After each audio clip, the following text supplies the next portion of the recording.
I suck as a mom, for real. And from the moment my daughter was born, I was struggling with major mom guilt. I made so many mistakes in my parenting because of the freaking mom guilt. Do you feel me? It's tough. In this video, I want to give you 3 major mom guilt moments for me that I've been struggling with so much, and I want to go over things that I could have done differently so that in the future we can all, myself included, avoid these moments and live much happier mommy life. My name is Zaza and I'm a female empowerment coach and relatively new mom. I want to tell you today that you are doing great. We are in all this together. All us moms keeping together. I also want to remind you to hit a subscribe button because this is a brand new channel that's gonna be all about us moms connecting and sharing our tough stories.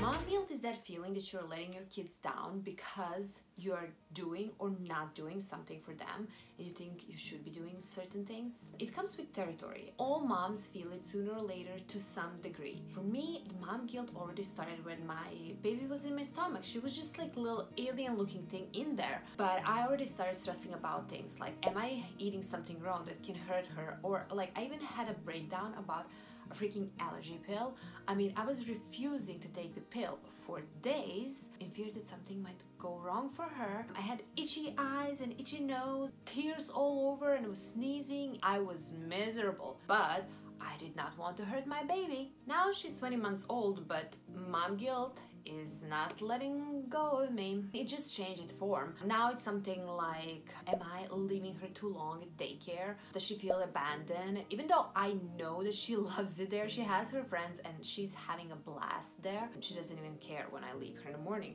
But like, I feel so bad for leaving her. Am I limiting her brain development because I let her watch some extra cartoons on the evenings when I just feel so exhausted and I can't play with her for hours with no end? Before we continue, tell me what are the things that you are feeling bad about? Just write it down in the comments. It's gonna make me feel better, I promise, when I read it. We all feel mom guilt to a certain level. So is there any cure for mom guilt? Is there anything that can make it less and better? I would say it never goes away. At least that's what more experienced mom told me. I'll just take their words for it. But in my experience so far, it does not go away. However, there are some ways we can think differently that can help us ease out the pains of mom guilt. And here are the 3 things that I promised you that I'm working on and we can all refer to next time when the mom guilt gets a grip.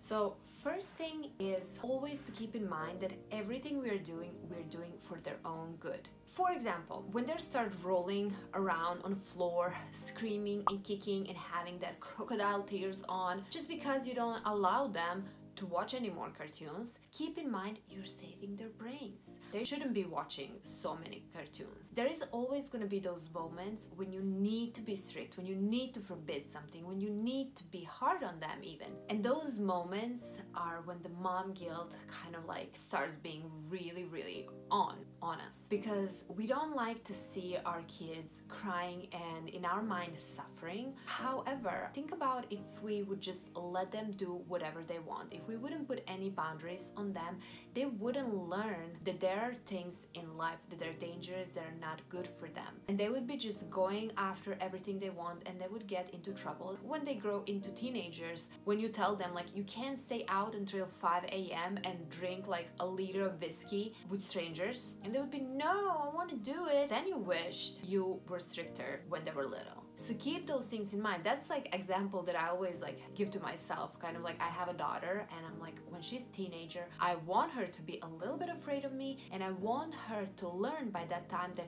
if I put boundaries on, that's something that she needs to respect because that's for her own good. Thing number 2 is you having your own life without them. What I mean by that is, for example, you're having a spa day with your girlfriends. Sometimes we really feel like we need to commit every second of every day to our kids, and if we leave to do something that's fun for us, that we enjoy, our kids and our spouse are gonna just be suffering and we are doing something that's not fair to towards them. Let's look at this from the other perspective. You had a blast with your girlfriends. You rested, you had fun, you feel relaxed, you feel zen.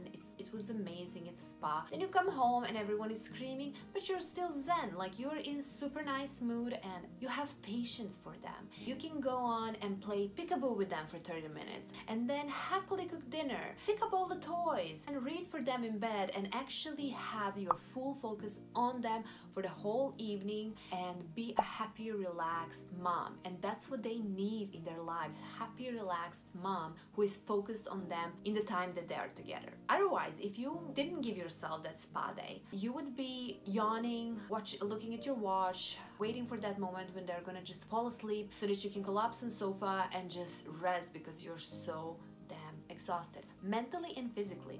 It's not always just about physical tiredness, it's about mental. We need a quiet time, we need adult time. You having that time for yourself becomes good for them as much as it's good for you. Always keep that in mind. I know that mom guilt comes in those moments when you're doing something good for yourself, maybe when you're spending money on yourself instead of buying them something that they might need or just plainly want, but you need that because they need you in the long run. You're not here for them just for a year or 2 or 5. They need you for a very long time in their life. And if you want to do this, be a good mom over a long period of time, look at it as something that you need to take in a calm, nice way, not to exhaust yourself in short periods of time and then you can't go to that marathon that the life with kids actually is. Third big thing that's a source of mom guilt is you having a career that you love and that you enjoy. So working mom guilt, and this happens a lot, and this is something that's eating me up every time when I leave her at the daycare so that I can go home and work, because I work from home, which is also another thing. It's like I'm sitting here and she is with some strangers. I'm a horrible mom, like I'm just leaving her so that I can build my dream. You know, you're not doing anyone a favor if you are simply putting everything that you enjoy, that you love on hold. Because first of all, no one is asking you to. And I'm not talking here about moms who have kids with special needs that I admire so much. They're heroes because it's so tough. If you're the only one that can care for that child, please throw everything else out the window and just be home and be with that child and be everything for them, everything that they need to be. But in this case, I'm not talking about those moms. I'm talking about moms that think that they need to put themselves in a back seat, in a background, so that they can be just there for their kids, be everything for their kids, be always on call. What's gonna happen is you're gonna teach them a very bad lesson here. Please listen to this and pay attention to this. We're not teaching our kids by what we say. We teach them by our example. And if you are putting everyone else first before yourself, you're gonna teach them that their needs are not important, that they need to put their partners, their friends, everyone else, their boss, their colleagues, when they start working, when they become adults, they're gonna learn that their needs are not important, that everyone else is important. And you're teaching them by your example if you are not pursuing your dreams. There is time for everything. Maybe you can't work 100%, but you can still take time for yourself and for your business and for your career every day without any guilt, so that you can be an example for them that dreams are important, our wishes are important, what lights up our soul is important, and it should never be put on a side for anyone, even for our kids, because we are important as well. We'll be talking about mom guilt a lot more here on my channel. Keep an eye on that if that's something that you need help with, or you just need to hear that other people, other moms are struggling with as well. And I have to tell you, we all do to some levels. Keep that in mind. But for now, I want to leave you with 3 things that I just talked about. And it is that everything we're doing for our kids is for their own good, even though we are sometimes hard on them. Us having our own lives doesn't make us a bad mom. It only makes us a better mom for them. And third thing is that our career is not important only for us. Us going after our dreams is a good example for our kids. That's example that we should be setting. and that we should be teaching our kids. They are important. We are important as individuals. So those are the 3 things to think about, but leave me a comment and tell me, what are the moments of mom guilt that you had? How did you deal with it? Do you have any tricks that you can share with the rest of us to help us go through these things? In my next video, I'll be talking about major mistakes that I made right in the beginning when my daughter was born and she was just a little bundle of joy and a lot of screams. Those mistakes costed me a lot of tears, a lot of stress, and actually they robbed me even from the opportunity to be a mom for real and to enjoy motherhood.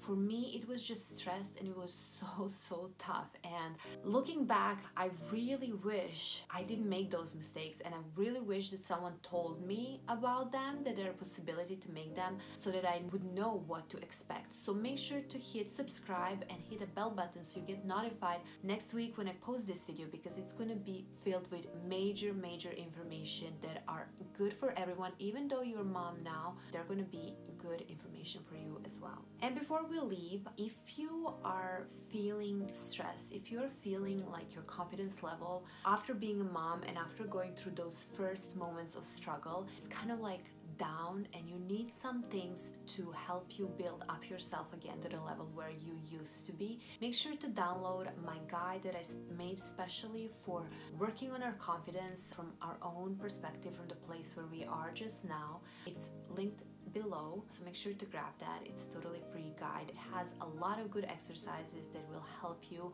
start getting that confidence back to where it should be.